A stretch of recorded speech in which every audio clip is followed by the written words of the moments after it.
Hello. How is everyone doing on this fine Saturday of NunPub 2021? Well, I know that I am doing fairly well. This is my first panel of the day, so I'm excited. Woo! Oh, you have more panels today, don't you? Oh yeah, I was dumb or overambitious. I don't know. So it's a pandemic, and I needed things to look forward to. So I was like, okay, I am going to make my dream panel schedule with everyone that I love to like hang out and play games with, and then I'll just be Ah, excited for this for like 2 months. And that's what I did. And then like I didn't realize that it wouldn't be the same as hanging out. It would be probably more stressful, but whatever. I can survive and take maybe a day or two off. right. Whoa. It takes a lot, I think, to do panels in general. So the fact that you lined a bunch of them up is, yeah, it. I could see how that might be a little stressful.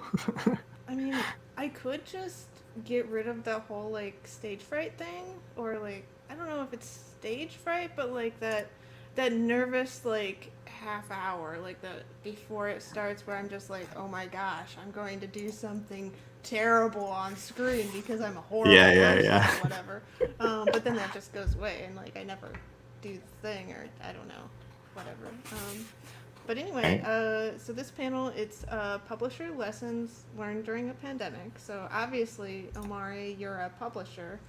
So let's Yeah. talk more about you. Sure, we could talk about me.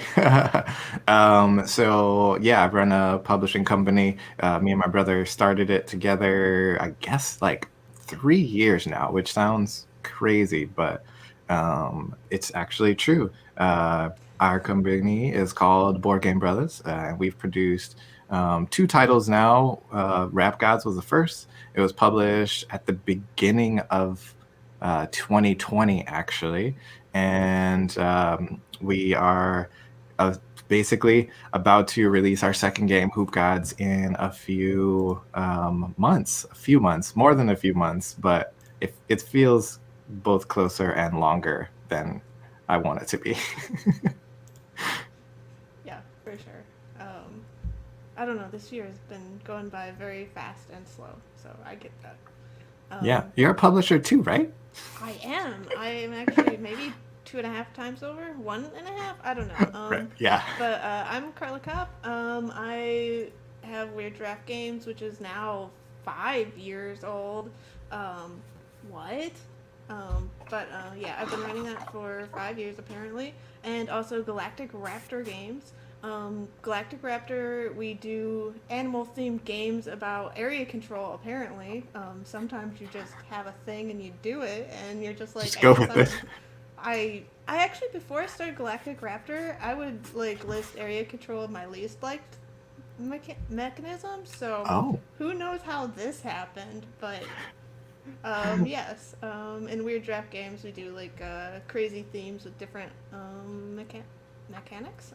Fire in the Library, Big Easy Busking, and Tumbletown are probably our biggest games. Um, so yeah. yeah. I think I also I think about the types of games that we make and like what like I try not to pigeonhole myself. I think I'm definitely afraid of that thing you're talking about where it's like you make a certain type of game and it ends up being all of your games kind of hit that note in a way. But then I think about it and our games sort of do. Like for one, we're focusing on black culture things, but but in terms of gameplay, like we have this very special level of accessibility, I think, because we're trying to reach broader audiences with hobby games. And so we're like kind of always leaning into that gateway territory. Um, so yeah, and very thematic games, I think, because that also is like a huge draw when we're trying to like reach out and branch out of the kind of standard hobby game community. But it's weird. I'm like, should I start a new company if I want to make vastly different games? I mean, maybe. I'd suggest doing a different umbrella because as someone who just spent like the past week like literally doing accounting and business things for two Yeah. companies, it's like if I could do this one time, that would be better, right? Like instead of like, 100% better. oh yeah, now I did the business privilege license or whatever, and it was like, okay, now I'm gonna do it again. Like I Oh, do one and then I do the other, and then it's like, okay, great. I yeah. stared at spreadsheets for a long time. It's fine. I'm still sane. It's great. Um, but yeah, well, part of like making a publishing company is kind of like keeping the same audience a little. Like with what you said about like if people like thematic games at a certain weight, I mean, you have the audience from the first game and the second game, and they'll most likely like your third game too. So it makes That's true. less effort to like if you do like completely different games, then you'll never be known for anything, and like every Kickstarter will be so hard. Yeah, because you're speaking to different audiences when your games are, just mechanically and stylistically very different. Then you're selling to different people, and you're absolutely right. Yeah, having to kind of regenerate some of the enthusiasm for what you're doing because it's different people who are going to be interested. That's very, very, very true. So, we do have questions and stuff lined up, I think. But if anyone from the audience has questions, feel free to say them and we will answer them.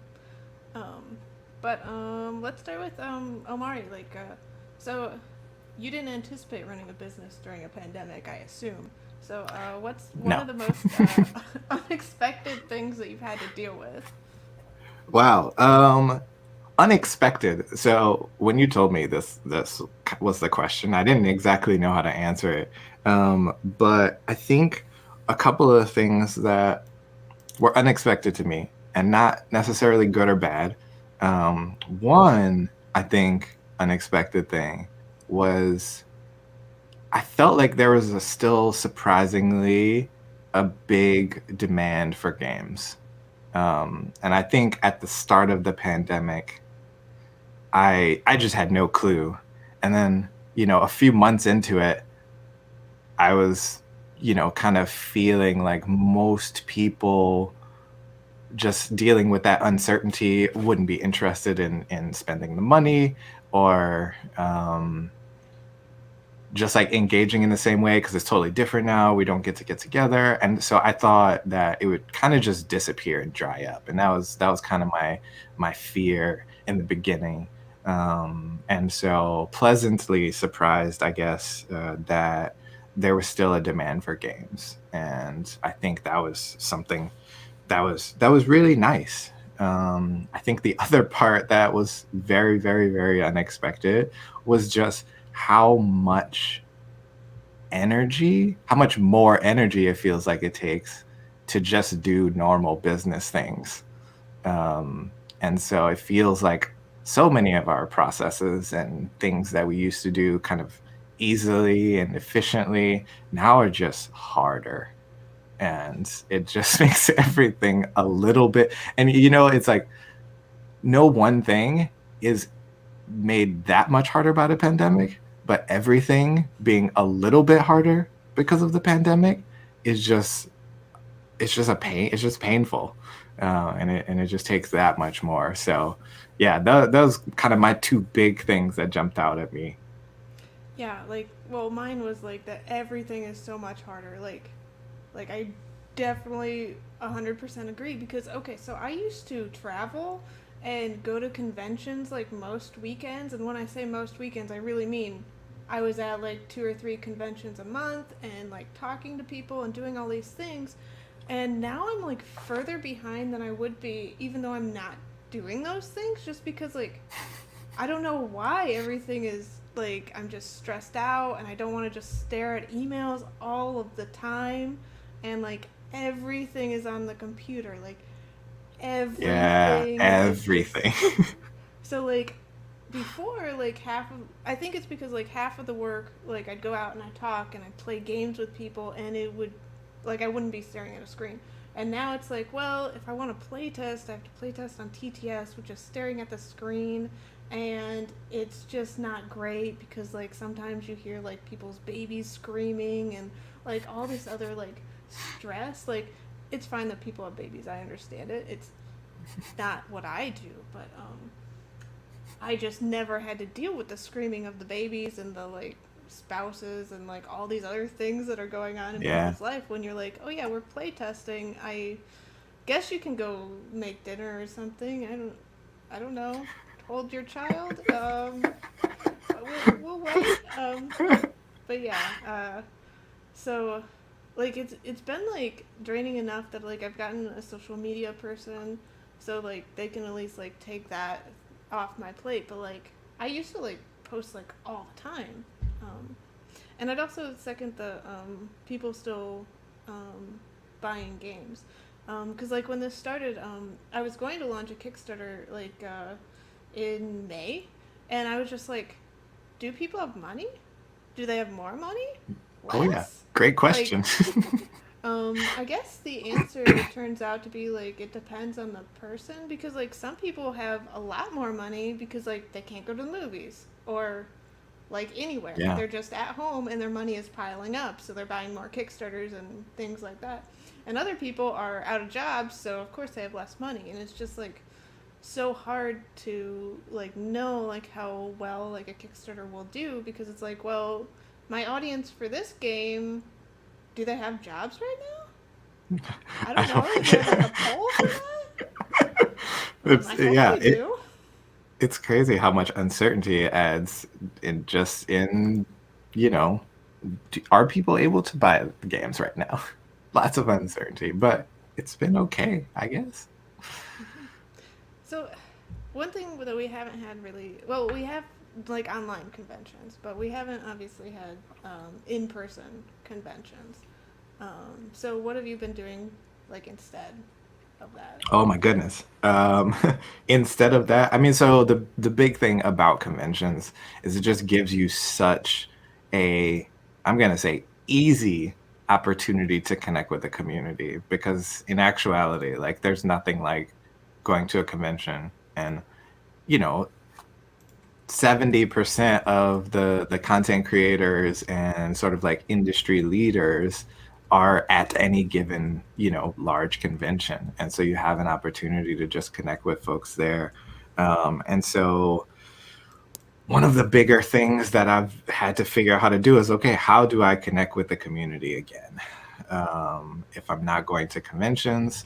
And especially early on in the pandemic, a lot of that, I think a lot of people were turning to groups, playtesting groups on Discord and Facebook groups that were doing playtesting, and were connecting there. For whatever reason, like that never really vibed with me. I never felt good getting into those groups or engaging in those groups. And so I just felt a huge loss in terms of being able to connect. And I realistically, that has kind of been my, the impetus for me starting my Twitch channel is it just gives me an opportunity in a way that feels better to me to connect with the community again and do that on a regular basis. I even try, like in the beginning, I was just trying to like reach out to people more, just individually. But that was hard too. It was like I would send messages to people who I hadn't talked to in a while, from other publishers, and just checking in, say, hey, what's going on, see what they're working on. But that was a lot too. So yeah, I've sort of turned to Twitch for the kind of engagement that feels good and similar to what I used to get at conventions, except without as much playing games with people specifically. I haven't figured that part out yet. Maybe I'll figure that out one day. Yeah. So I like when I saw all the Discord things happening, I actually made my own Discord because I was like, okay, like my main thing, like my main way to connect with people, like as I said, like I would be going to like 2 or 3 conventions, just meeting people and showing off the games, and that was my entire like marketing strategy. So I went to Discord instead, and I just made a Discord. I actually hated Discord. I very much hated Discord before I made my own, and I was just like, I guess I'm doing this. This is what is happening. So I guess whatever. And so I learned, and I'm still learning, obviously, because there's like a lot of things about Discord, all the bots and things like that. Um, but I really love it now. So if you try it for a little bit, you might like it. Um, but yeah, it was also the like with you and Twitch. Like I wanted to like talk with people, like actually talk with people. So I started doing like live chats through the Discord. At first, I was doing 3 live chats a week, which turns out to be a lot. um, but I learned that I shouldn't be like on live chats just constantly because that is exhausting. But it did like kind of replace like just the like talking to other people about design. Like if I had like so Wow. 3 hours Yeah. a week, it would just be like, oh, okay, like let's get together. Like people, if you have questions about design, I'm gonna just talk about design for an hour or so, and like it kind of like fixed that whole like not interacting with other people. So I think it helped out a lot. So Daryl asked, have you seen any virtual con lead to meaningful sales, and what successful marketing decisions have you found? Um, no, no virtual con has led to like. Well, it depends on what you mean by meaningful, but I would say no. But I also I have not like super participated in any virtual con. Like, well, Mm. I guess it's like none pub. Like, I super participate by being in like 5 panels.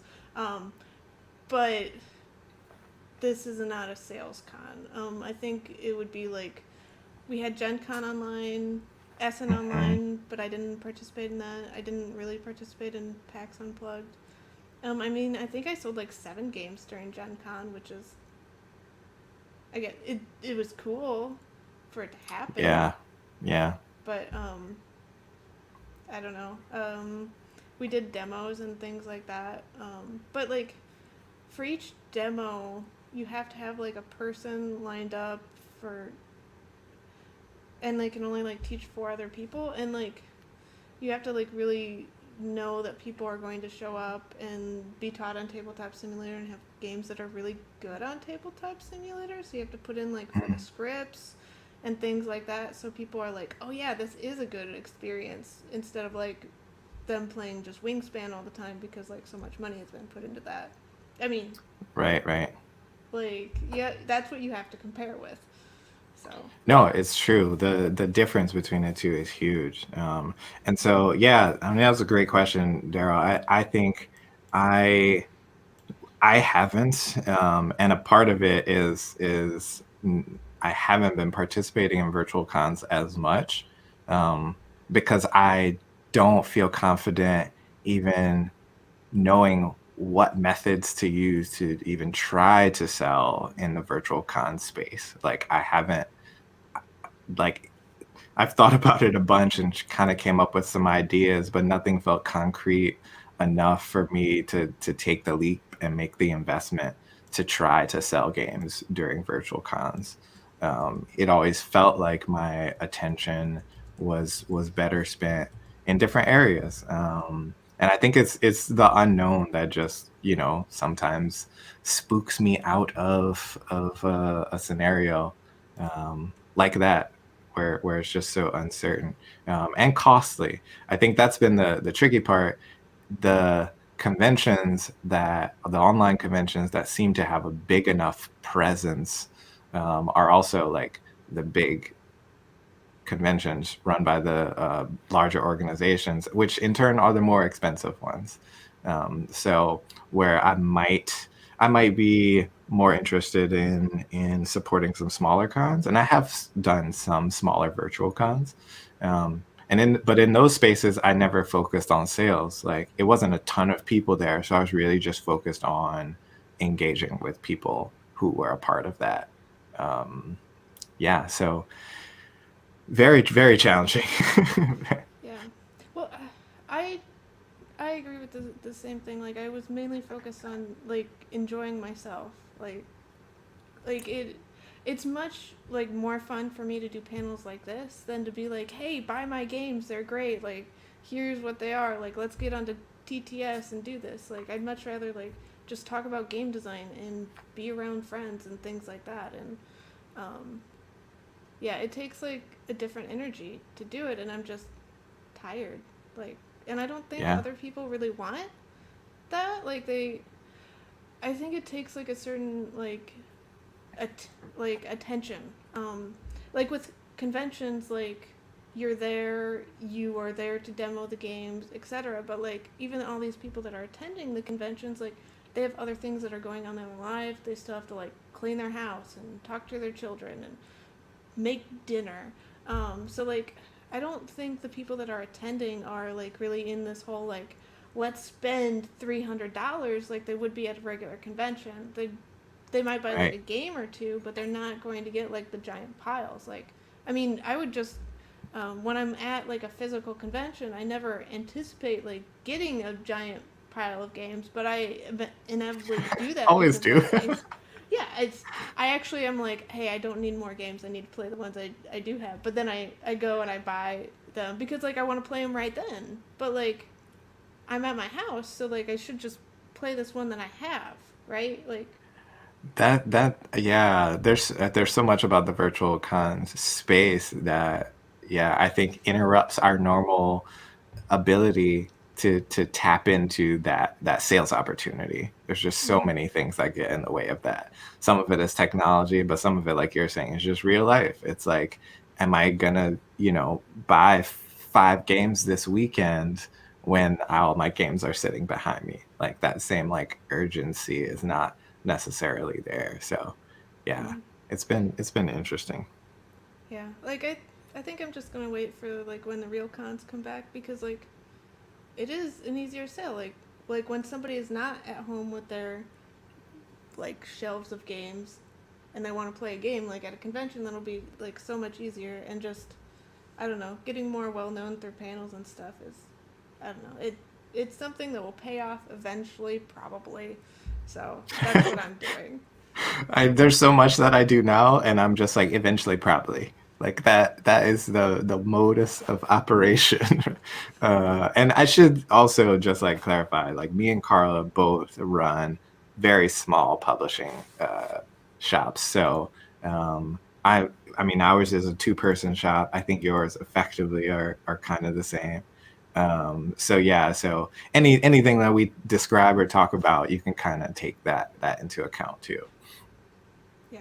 Like other publishing companies that have like employees that get paid, like they would probably just pay an employee just to demo the game for hours and hours at a online convention, and maybe it pays off. Um, so Yeah. yeah, I got about 2 demos a day that I can do, and then I'm beat. yeah.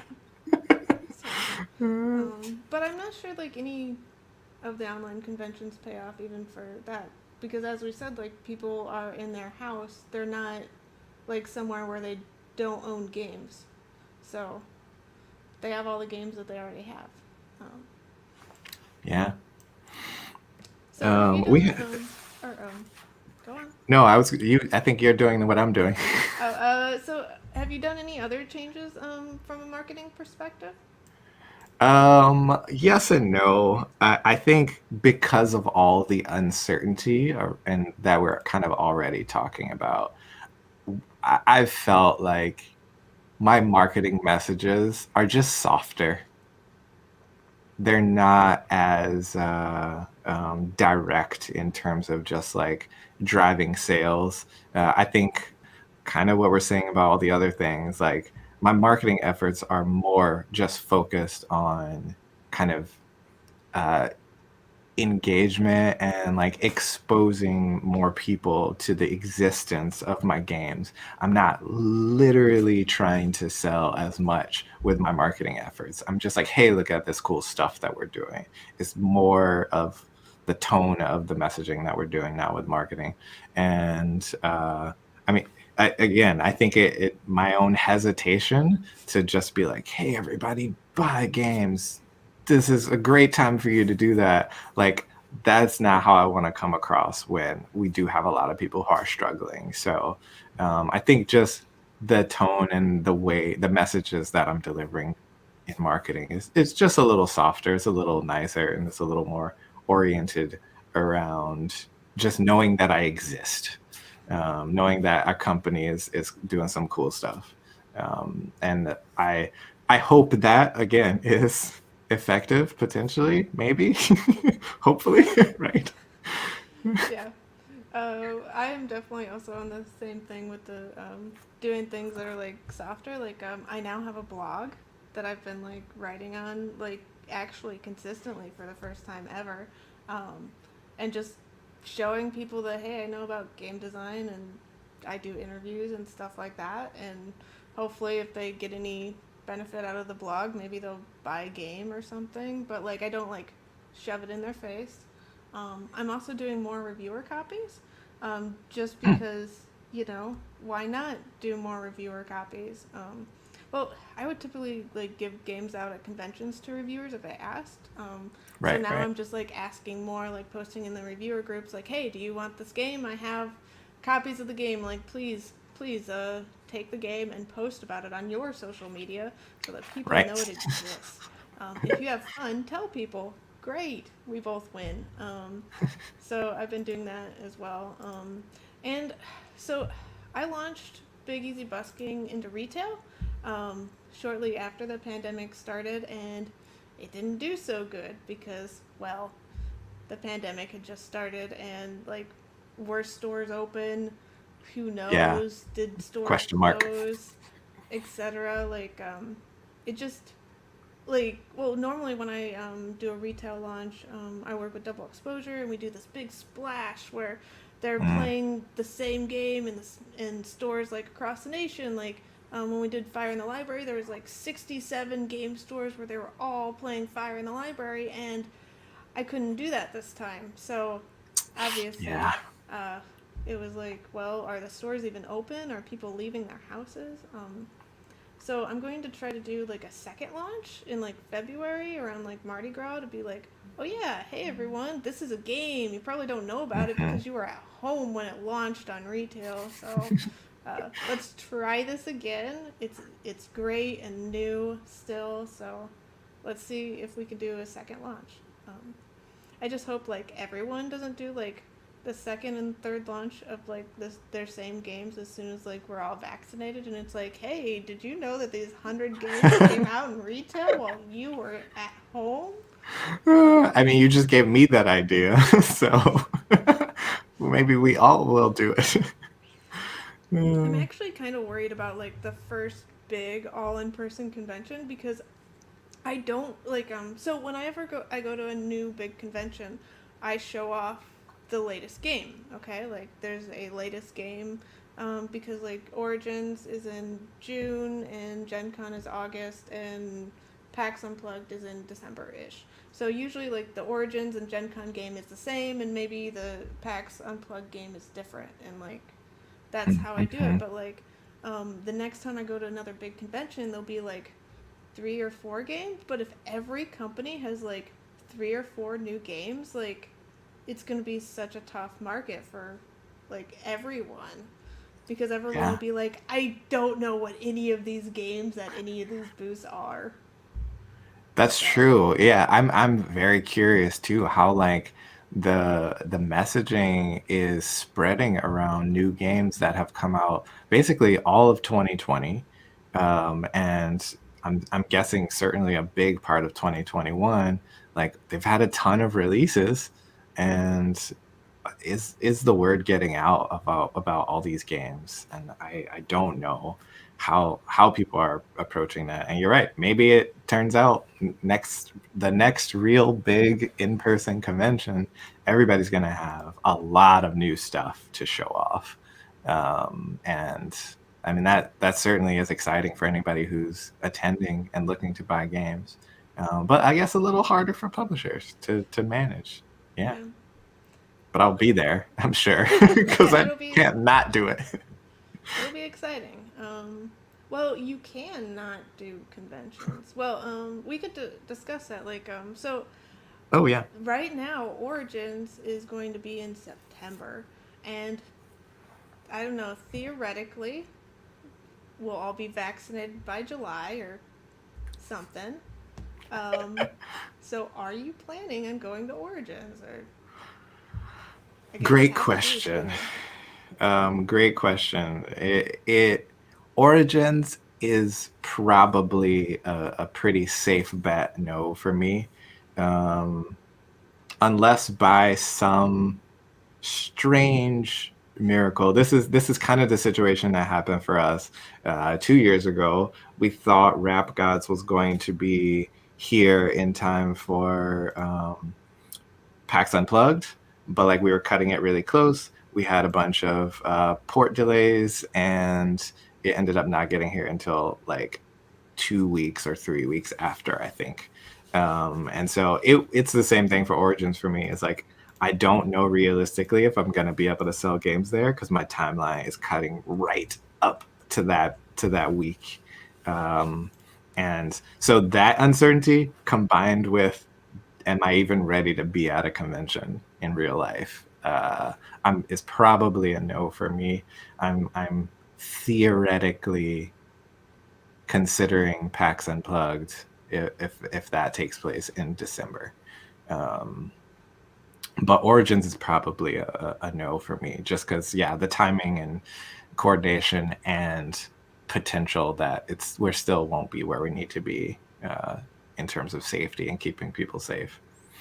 Yeah, I'm on the same boat because, like, as much as I love conventions and I do love them, like, I really want, like, this just, like, period between where, like, I'm staying in my house 24/7 and, like, me going to a convention and being touched by strangers.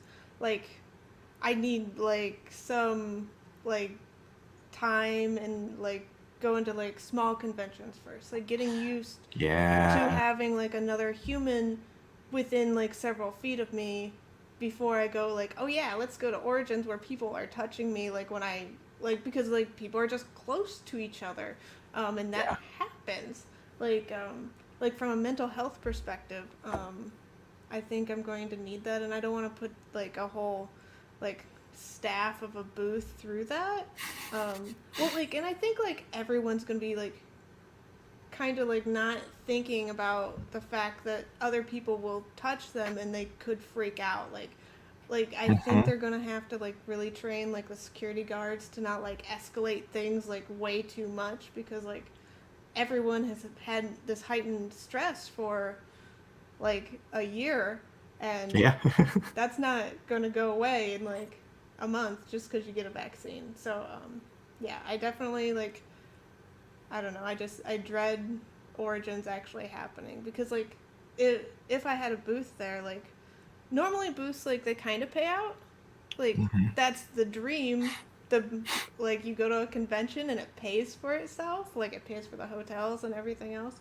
But if there's like half the amount of people, like that definitely won't happen, and it'll just be a Oh, huge true. stress, and you know, it just Yeah, won't that help. that's I didn't even think about that specifically, but like going there and like the making conventions work, like you said, is like it's a math game. It's like can you sell enough games to make the expense of being there worth it? And so yeah, if it's going to be half the number of people, I can't expect that the numbers will work out, which makes it a little bit more difficult for sure, for sure.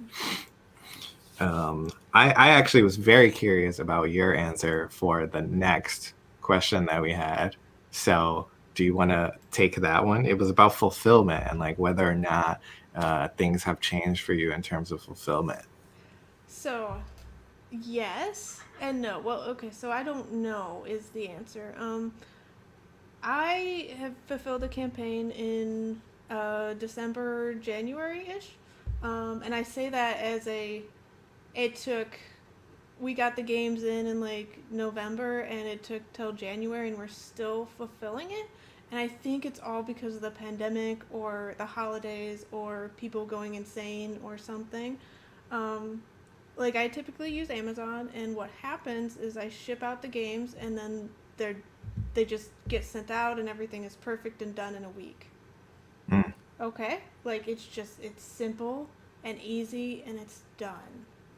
And this time it was not simple or easy or done. It was just Wow. we shipped them out and like they're like, oh yeah, they're waiting to get to the fulfillment center for 3 weeks, and it was like, what?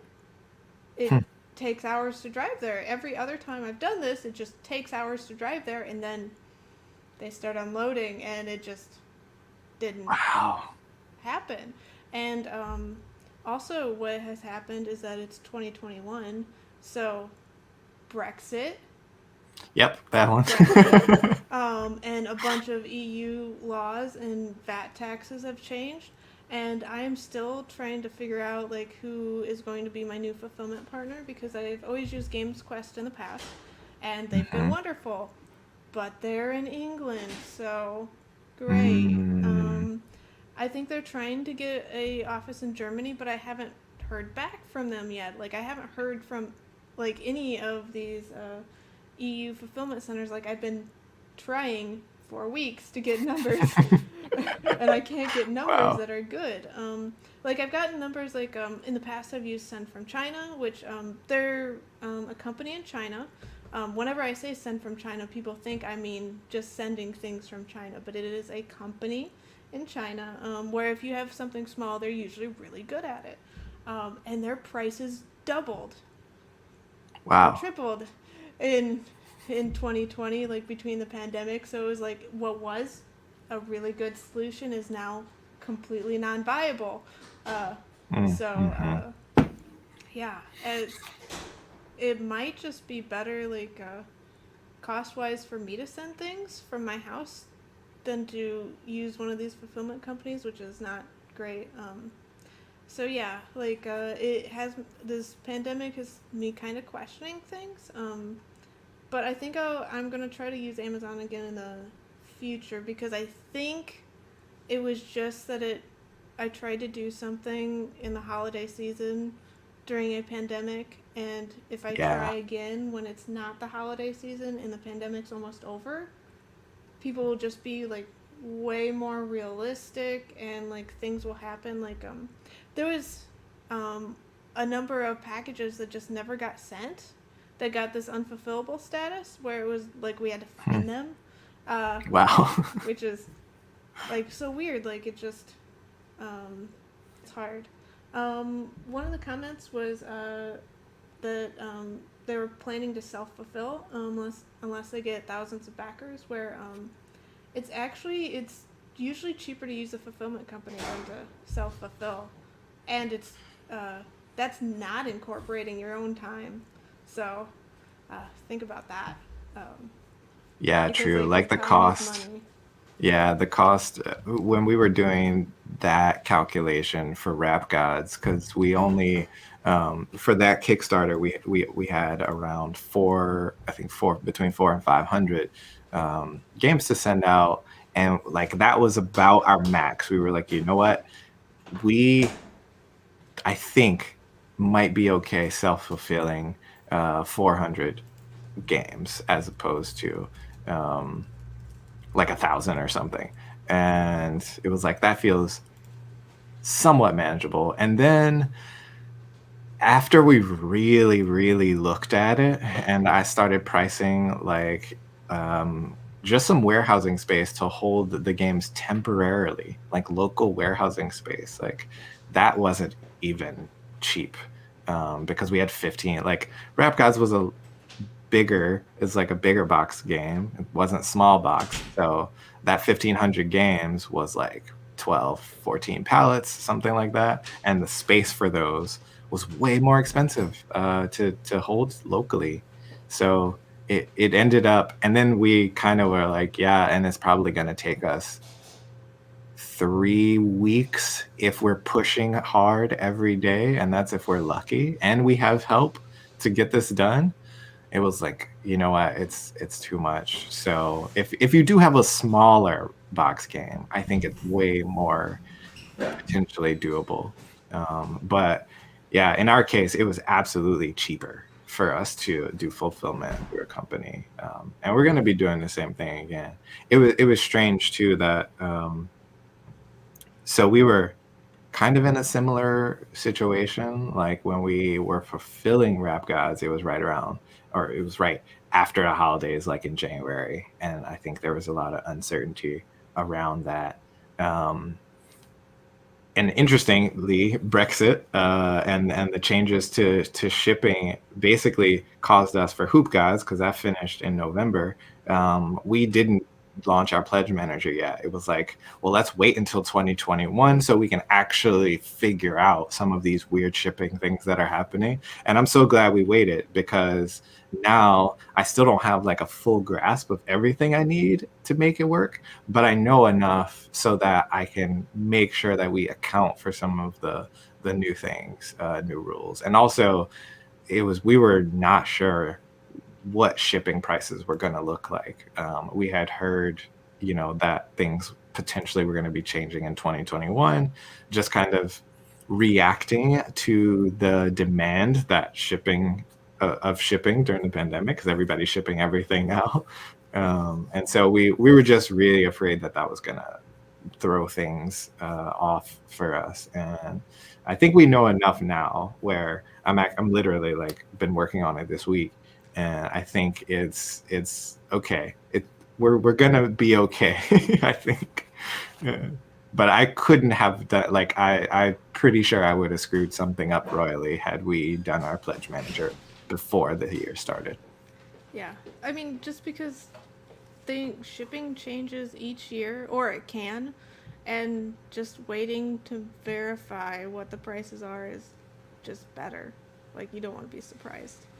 Yeah, but I realize how, yeah, so that kind of changes my whole concept around running Kickstarters. And so now that I've done the second one and I've done them at kind of different parts of the year, you have to think about them so differently just based on when it's happening. And there's so many factors that you need to take into account, in terms of shipping and manufacturing, and also like avoiding Chinese New Year if you have a Chinese manufacturer, and like making sure that you don't need them when they're on vacation. Like there's so many different things associated with the timing. It's like kind of wild. Yeah, it's just I've come to the point where I don't want to release the pledge manager until like we've started manufacturing. Like, I know that Mm, backers are getting weird about it. They're like, "Hey, the Kickstarter ended a week ago. Where's the pledge manager?" But huh. never, I will never do that in like a week, because it's just like shipping can change. Like, so much can change, and also with the pledge managers, like if you have a pledge manager that's open for 6 months, you're gonna get so many people that move. That's Like, true too. Yeah. it's crazy. Like, I don't want to like lose out so much money because I shipped the game to the location that was asked for and it turns out it was the wrong one. So I think it's just better for everyone just to open the pledge manager like when you know the manufacturing will be done and when shipping will happen. Yeah, yeah, that's probably a safe bet. I'm pretty sure I'm jumping the gun on that a little bit, and maybe I'll even think about it a little longer. I'll say Carla Cop told me to Yeah, wait. yeah, just wait. You don't give them like if you open it like open the pledge manager well you need to open it so with enough time so that you can freight the games like to the right locations, but other than that, like later No, is makes better. sense. Totally makes sense. So, um, what about playtesting? What are the good, the bad, and the weird of playtesting during this pandemic? I mean, I have a super long list. I didn't even bother to write anything down when for this question, because I feel like I could talk about it forever. Um, I think the hardest part of online playtesting for me is I realize that so much of my playtesting observation is just watching the person. I didn't realize how much of that I was actually doing and how much that impacted my designs. But I tend to like pay attention to body language and pay attention to people's facial expressions as they're doing things to kind of gauge, you know, as an observer, like what's happening. Because sometimes you'll see things that don't come out during the part where you're talking and getting feedback. So like just not having any of that has been pretty brutal in terms of me being able to play test. And realistically, it's taken a lot of the fun out of playtesting, because those were the things that I would kind of get excited about. I'd be like, "Oh, I saw them like smirk when they read that card." It's like, and I'll go and peek at what's at their hand, and I'll be like, "Okay, yeah, that's an effective. That card is doing exactly what I want it to do." Like stuff like that. You just don't get any of that at virtual playtesting. So that's my first one. I'll let you go. Yeah. Well, like I do about the same thing, except like I also add in like I really like to watch like what people are looking at and like what they're reading and like maybe how often they read something. I really like identifying like the three stages of like when a playtester like knows something. It's like knowing when the playtester doesn't know what's going on or they don't understand something, and then when they think that they understand, and then when they actually understand something. So Mm, like being able to identify that, like I'm really good and I like watch people so much for that, and you get none of that, none of it at all. So it's so hard to make like the game really accessible and easy to understand when you don't, like you can't look at them, and also people are distracted, and just making sure that they know what's going on. like I tried like really hard nowadays to be like, hey, please, really, I want to hear what you're thinking. Like, just talk through your entire turn. Like, let's mhm. get this going. And well, I don't like to play while I play test, but I've started doing that just so that I can show them what I want them to do. Like I can show Ah, them that I want them to be like, okay, so it's my turn now, and I am going to play this card, and it does this effect, so I'm going to pay 17 coins to do it, and I'm going, like, I talk every step of the step out, and then I'm like, okay, I am now done with my turn, and it is now Omari's turn. Omari, what are you doing? And like if I get people to like go through this whole entire process, mm, like we don't have these like really awkward times. I've noticed that people like they might just be staring at their cards. They might be like completely engaged with the game or like thinking about the game, but like so much time is lost when people don't know that it's their turn. They're just yeah, waiting on their turn. And that's because with TTS it's just like the window into the game, but like my window is normally looking at my cards. It's not looking at the board or your board or like at everyone mm, in general what they're doing. So like that's one reason why like when you're doing tabletop simulator, like, well, if it's a 45-minute game, it might be an hour and a half because nobody knows when to start their turn. So like yeah. just getting Not that to amount of mention, time down. yeah, Oh, and go not to ahead. mention all of the interactions that happen on the table taking double the time just moving the pieces around. Mhm. Yeah, the time added significantly like deters me from wanting to do virtual playtests, because effectively I'm getting it's half the production, right? In terms of being able to move on to the next step.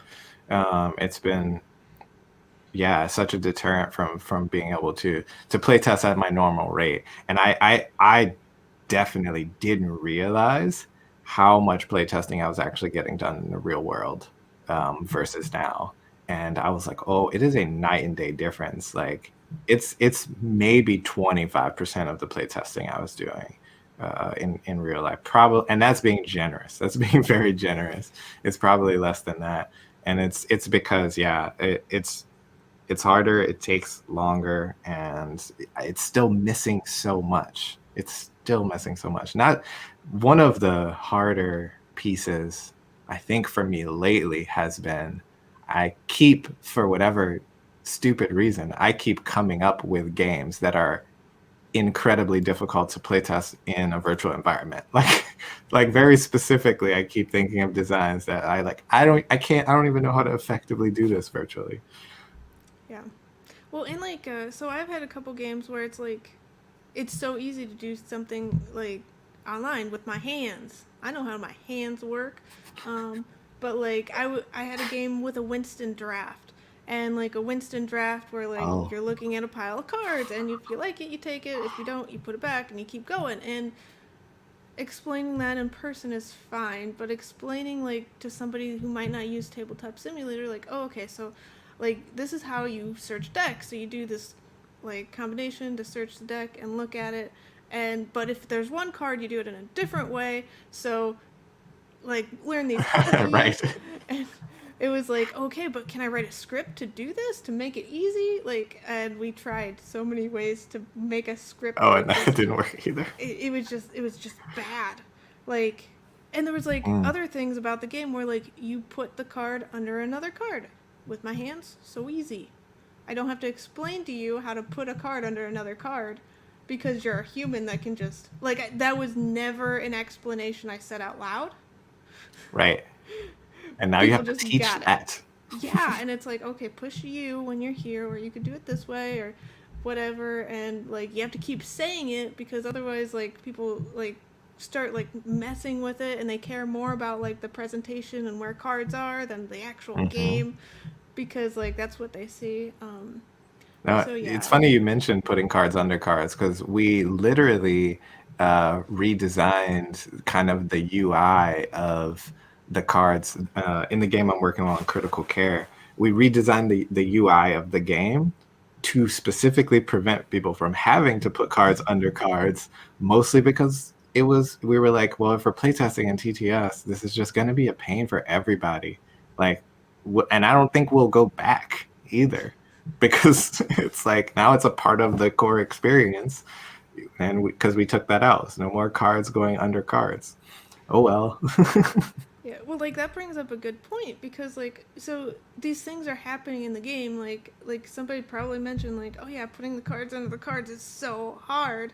Like and so you're doing these things based on feedback and like is the feedback on the tabletop simulator implementation or is it on the Hmm. actual game and like knowing which is which and like trying to identify that like because like you could ask but like humans don't know their own brain so like it's so hard which is Yeah. why like the fact that humans don't know their own brain is why like we both have like this like people watching way of playtesting just so you can get the everything in other ways but that's completely not useful anymore so No, it's extremely hard, and yeah, unfortunately, it's what we have to do right now, which kind of throws everything into a loop. And I haven't done the thing, so I've heard of lots of people doing this now, of just like creating physical prototypes, sending them to people, telling them to play the game, and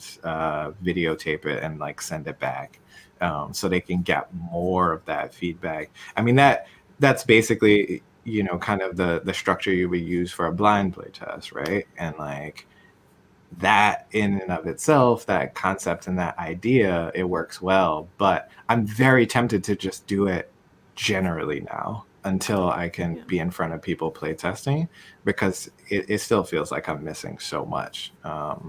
And I need to start with those playtests earlier, and get some of that feedback sooner anyway. So I'm like, yeah, might as well just get on that boat and start just shipping people. It's like, here, play this with your family. so I actually did that a lot more before the pandemic well like I had like a network of people that were able to like print and play my games and then send me feedback back on it but like most people like they don't like go to work and play games at lunch and like their game groups are just demolished. So you have to find like a really like I mean maybe a family where like all the kids can actually play the game so that they're regularly playing games. Yeah. But yeah, a lot of my network was just like broken because everyone's like, yeah, we don't play games as much, or we don't want to play Mm. test because like we can only play like so many games a week now because of other reasons, and we want to just not stress or not learn new rules or whatever. So yeah. Yeah, I know. I'm making like so many just like random adjustments on the fly as I kind of notice these things are weird or are going not how I expected them to, and I'm trying as best as I can to kind of keep track of what's working and what's not working. But even that feels harder now because Hmm. again, like you were saying, like, is it working because of this thing or because of this weird pandemic thing that we're all dealing with right now? Like Yeah. what is the actual reality of what I'm seeing here? And yeah, just there's so many extra question marks just all over the place Yeah. with So digital then we have to play playtesting. test again, and like, since play testing is already twice as long. Well, in like a major part for me is like I used to go to conventions and we'd just sit down and we'd play test for hours, and now it's like, well, like I don't do like back to back play tests anymore. So, like every single night I have like a scheduled play test, but I'm getting less done even though I'm playtesting like most days because I'm Mm, not playtesting for like a long period of time. Like, because people just can't stare at TTS for 8 hours anymore. Um, they don't want yeah. to do that. So, well, and I can't either. Like, some days it's just like, hey, I have to get somebody else to teach my own game because my head just hurts and I can't explain it. Um, so And it's just and hard. and maybe this is a thing that I haven't learned yet, but one thing that I also lost was the ability to make updates to the game on the fly and change things. Like you can change rules on the fly when you're virtually playtesting, but there's so many times where I would just Sharpie on a card and be like, nope, this works this way now. Let's run that and let's do that turn again, and we'll see what happens and see how things play out. Or yeah, or I just add a whole new component in, just like rip off a piece of an index card and be like, okay, these are now tokens that do this thing, and let's try it this way. And that well, probably because I'm not as good in TTS. I know you can like create objects on the fly there, but it feels like that I lost that too, and that was one of my favorite things was Yeah. just like to on the fly be able to change a game and see what happens like in the middle of a playtest, or like you're saying when you're doing back to back, you can just like in between, just like okay, rule changes, and let's try again. Yeah. Um, or like yeah, take those cards out and let's try again and see what happens. Yeah, like I've lost most of that. Like I love just carrying around blank cards so I could just go and like draw something or like write a new card and just add it in there. So that's mainly uh, taken away. Like I might be able to do something like really fast. Like sometimes I like write things on the table, or like if I have a board, I might just like write a number like right over the other number. So I'm like, hey, this is the new number. This might look like it's a 15 that I wrote an 18 on, but it's actually 18. Just don't. This is what it is. The graphic That's a design is smooth obviously transition not too. fun. Yeah, like The 15 to 18 is great. You just wrote one line. yeah. If New you can number. do it, like, well, I always like have a trouble with like getting the like words that I put on Tabletop Simulator, like the drawing tool, to be like exactly where I want it to be. So it looks absolutely horrible. Um, but I have like just drawn on the table like this is what it is now. Just if I make sure to like reinforce it, that they don't think it's something else, like it Mm-hmm. works, but it's not as good as like actually being able to Sharpie something.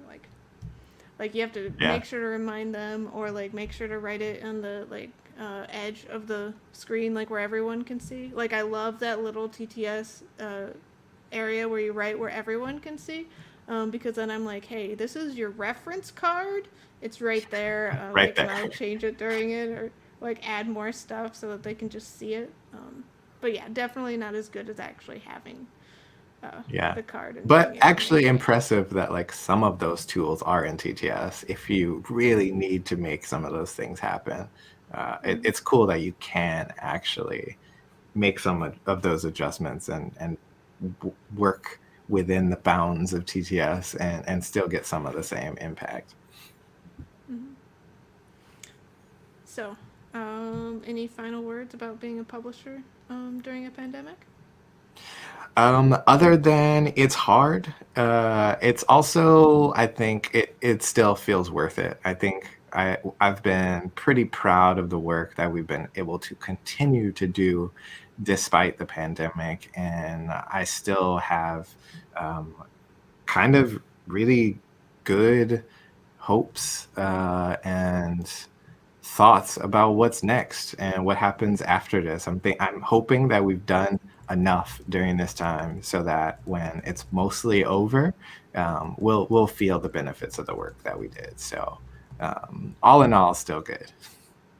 Yeah, I'm really excited to get back to normal, but yeah, I'm so excited for like all the things I've managed to get done while it's been a pandemic.